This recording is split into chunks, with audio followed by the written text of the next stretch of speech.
chưa? Bắt đầu lại ngửi thấy mùi thơm rồi á. Cún ngửi thấy mùi thơm chưa? Rồi. Thơm quá. Ngon cực.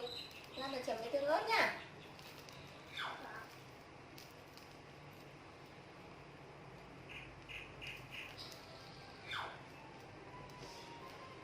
Nước mũi rồi.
Đây. Đây mẹ xé cho đây, đây. Đây mẹ xé cho. Kiểu không được đấy. Em cúi thôi ra kia. Đấy, con xé bảo với đi.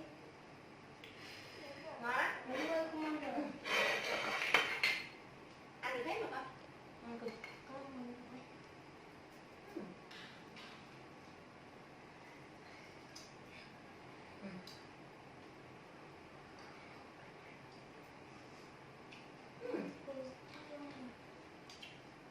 Mẹ bóc cho ăn coi. Ăn được không? Không ăn được mà con?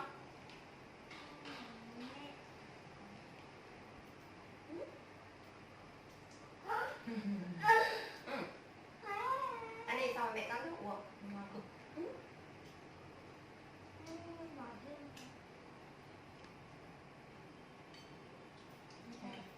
Đây là cái đuôi mà.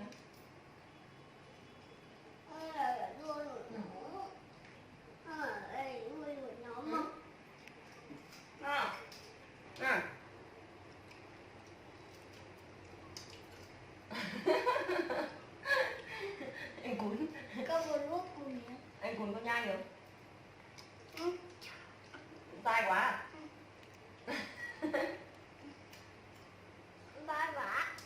Không?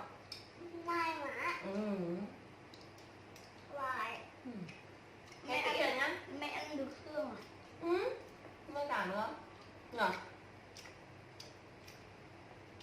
Ngon. Ông không nghe canh quăng à? Chị đau cổ à? Không. Không sợ. Ngon đấy. Bé bỏng. Kệ này con này bị cháy.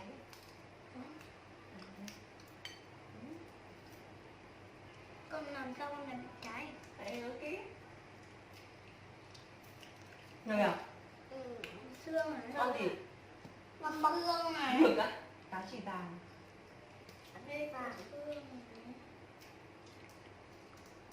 Xương.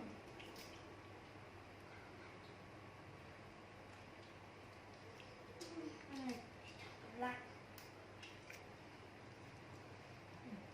Mẹ, đây con uống nước.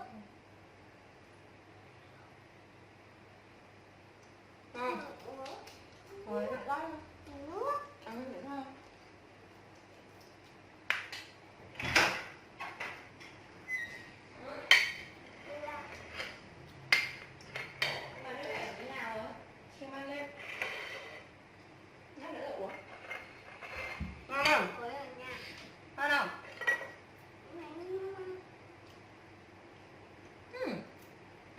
Ra đấy.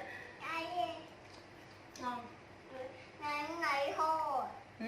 Ngày khô. Khô á, nó là cá khô mà.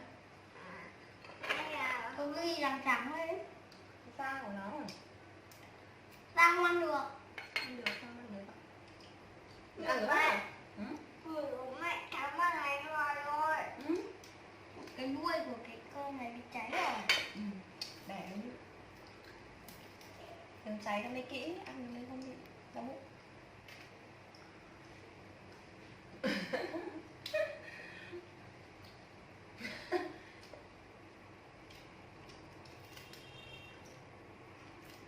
Đại rồi. Ngon mà. Đưa dài lắm. Đưa vậy. Cúi cho mẹ miếng nào.